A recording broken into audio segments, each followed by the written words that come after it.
Robert Fair's The Diary, written by Mark Quinn.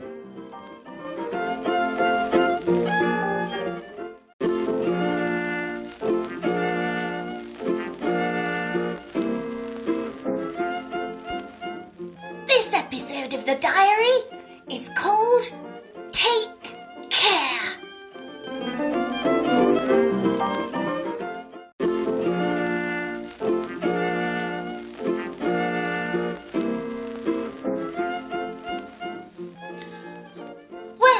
With today's weather being on the promising side, I've decided to enter this week's adventures into my diary while outside in the garden.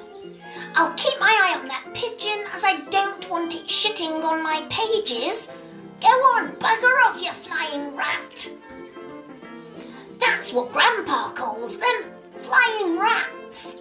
They don't even look like a rat.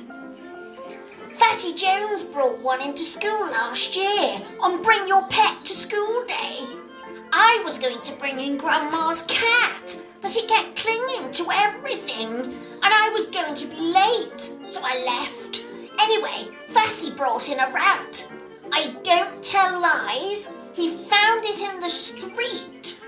When he showed it to the class and opened the box, the bloody thing had a tyre mark over it and it was dead. He got detention.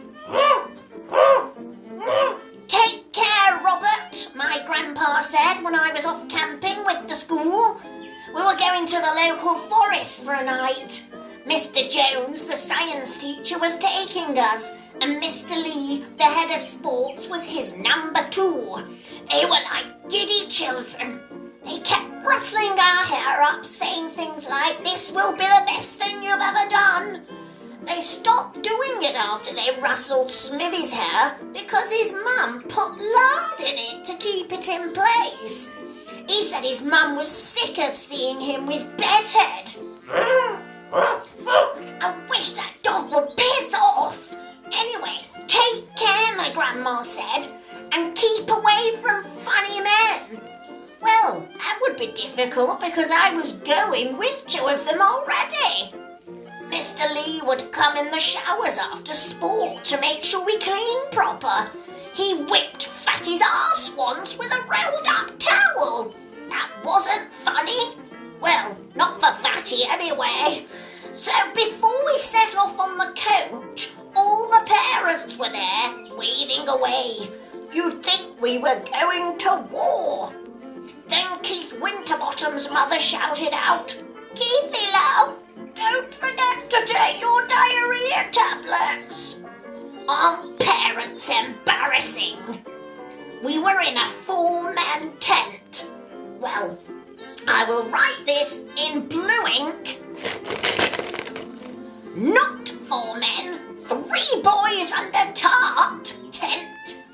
It was me, Keithy Love Winterbottom, Fatty Jones, Peter Smith, and the Tartar herself, Katie Singleworth. She keeps chasing me around the playground, lifting her skirt to show me her knickers. I haven't seen that many piss stains since that time I had to change Grandma and Grandpa's bed. One of our survival tasks was to light a campfire. Everyone else was doing great apart from us. Then Fatty Jones had an idea to use some lighter fluid he brought with him. His dad is one of those extremist survival freaks. I remember once he built an underground air raid shelter on the local common, and they never told anyone. Well, Fatty told me it was on the 6 o'clock news that Russia was going to start World War III. Or 4, I don't know how many world wars we've had. And the whole family spent 2 days in it. It wasn't very good. It collapsed, and the Joneses family caused a ruckus. The police station and the 999 service was overwhelmed with calls of zombies on the common emerging from the ground. Pardon me. Well, we started placing twigs and leaves on our pile and began to try and light it. when Fatty poured lighter fluid and there was a flash and the fire was alight. Smithy had no eyebrows left and Keith's hair caught a bit because of the lard. But we got full marks from Mr. Lee. We had beans and mash for our tea and we had to eat it out of the pan because all the plates were covered in ants. Someone, I'll write this in red ink, Dickhead, put them on an ant's nest. It was time for bed, and Smithy decided to tell spooky ghost stories with the torch in front of his face. Honestly, with no eyebrows, he looked terrifying. He was telling a story about a mad axeman when suddenly he shouted dead loud. Well, we all shit ourselves. Keith literally did.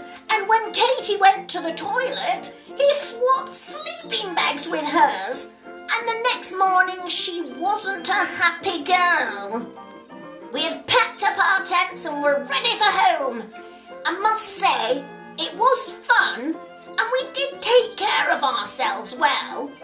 Keith's hair wasn't that badly singed, but Smithy's eyebrowless face looked strange, so he decided to draw eyebrows on himself with a felt tip pen. I told him they were too high. He seemed surprised.